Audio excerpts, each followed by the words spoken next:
अगर कोई मनुष्य अच्छे कार्य करता है और उसके जीवन में कुछ अच्छा घटता है तो वो ये सोचने लगता है कि मेरा भाग्य कितना अच्छा है, जरूर इसमें कुछ अच्छा ही लिखा है। वही इसके विपरीत अगर कभी कुछ उल्टा घट जाए तो वो ये सोचने लगता है कि मेरा भाग्य ऐसा ही है और इसमें कुछ गलत ही लिखा है। वही दुनिया में कुछ लोग ऐसे भी हैं जो कभी ये सोचते हैं कि वो किसके भाग्य का खाते हैं। तो चलिए जानते हैं इस प्रश्न का उत्तर आज की हमारी इस खास प्रस्तुति में। नमस्कार और स्वागत है आप सभी का द डिवाइन टेल्स पर एक बार फिर। बता दें कि भाग्य को अच्छे से समझाने के उद्देश्य से हमारे पुराणों में एक कहानी लिखी गई है। एक बार की बात है, देवर्षि नारद जी बैकुंठ गए। वहाँ उन्होंने भगवान विष्णु को प्रणाम किया और फिर कहने लगे, प्रभु पृथ्वी पर अब आपका प्रभाव कम हो रहा है, धर्म पर चलने वालों को अच्छे फल प्राप्त नहीं हो रहे, वही जो भी मनुष्य पाप करता है उनका भला हो रहा है। नारद जी की ये बातें सुनकर श्रीहरि मुस्कुराए और कहने लगे, नहीं देवर्षि, ऐसा नहीं है,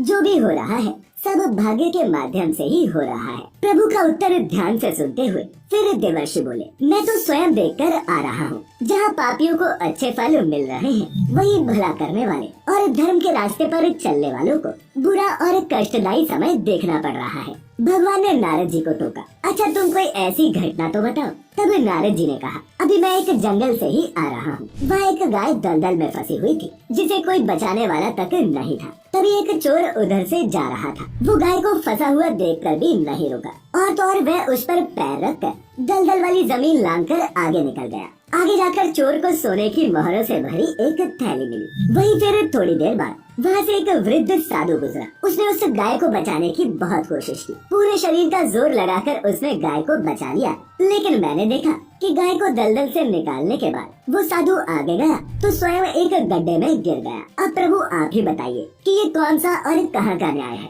नारद जी की ये बातें सुनकर भगवान विष्णु बोले, जो हुआ सही हुआ। जो चोर गाय पर पैर रखकर भाग गया था उसकी किस्मत में एक बड़ा खजाना था, लेकिन उसके इस पाप के कारण उसे केवल कुछ ही मोहरें मिली। वही उस साधु को गड्ढे में इसलिए गिरना पड़ा क्योंकि उसके भाग्य में मृत्यु लिखी थी, लेकिन गाय को बचाने के कारण उसके पुण्य बढ़ गए और उसकी मृत्यु एक छोटी सी चोट में बदल गई। इसीलिए है नारद, इंसान के कर्मों से ही उसका भाग्य तय होता है। व्यक्ति को कर्म करते रहना चाहिए क्योंकि कर्मों से ही भाग्य बदला जा सकता है। अब मित्रों, इसके अलावा हमें एक और कथा भी हमारे धर्म शास्त्रों में पढ़ने को मिलती है। एक दिन एक व्यक्ति ने पंडित जी से पूछा कि उसका भाग्य कैसा है और उसके भाग्य में कितना धन है। पंडित जी ने उसकी कुंडली देखकर बताया कि उसके भाग्य में रोज के 50 रुपए हैं। पंडित जी की बातें सुनकर वो आदमी ज्यादा खुश तो नहीं हुआ, लेकिन जब उसकी जरूरत इतने पैसों से ही पूरी हो रही थी तो उसने फिर ज्यादा नहीं सोचा। यूं ही कई दिन बीत गए। फिर एक दिन उसके दोस्त ने उससे कहा कि मैं तुम्हारी सादगी और नेक विचार देखकर तुमसे बहुत प्रभावित हूँ और अपनी बहन की शादी तुमसे करना चाहता हूँ।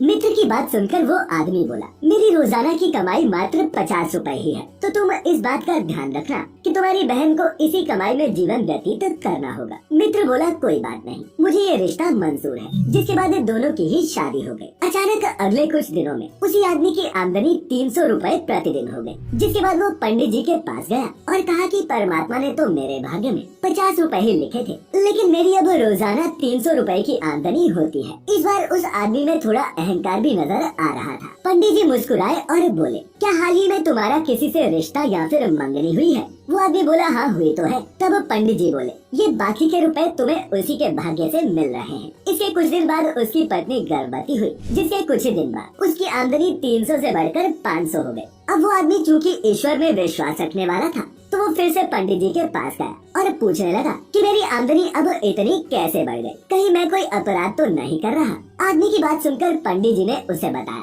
कि ये आमदनी उसकी पत्नी और उसके बच्चे के भाग्य से बड़ी है, इसीलिए परेशान होने की कोई बात नहीं। पंडित जी ने फिर आगे बताया कि हर इंसान को उसका भाग्य मिलता है, उसके भाग्य से ही उसके घर में धन दौलत आती है। लेकिन अगर मनुष्य अभिमान करता है कि ये उसने कमाया है और सब उसी के कारण है, तो ये उसकी मूर्खता से ज्यादा और कुछ भी नहीं। हिंदू धर्म में पूजा पाठ और धार्मिक आयोजन पूरे विधि विधान के साथ ही किए जाते हैं। इसीलिए हमारे धर्म शास्त्रों की माने तो कभी भी पैसे का घमंड न करो। लेकिन क्या आपको पूजा करने का वो सही तरीका पता है जिसे करने से आपका भाग्य पूरी तरह से बदल जाएगा? अगर नहीं तो आइए जानते हैं वो कुछ प्रमुख बातें जिनका ध्यान आपको पूजा करते समय रखना चाहिए। इस तरह नहीं करना चाहिए प्रणाम। श्रीमद् भागवत गीता में बताया गया है कि पूजा करते समय प्रणाम हमेशा दोनों हाथों को एक साथ जोड़कर ही करना चाहिए, क्योंकि ऐसा नहीं करने से मनुष्य के सभी पुण्य खत्म हो जाते हैं। वहीं इसके अलावा अपने पिता और बड़े भाई को हमेशा लेटकर प्रणाम करना चाहिए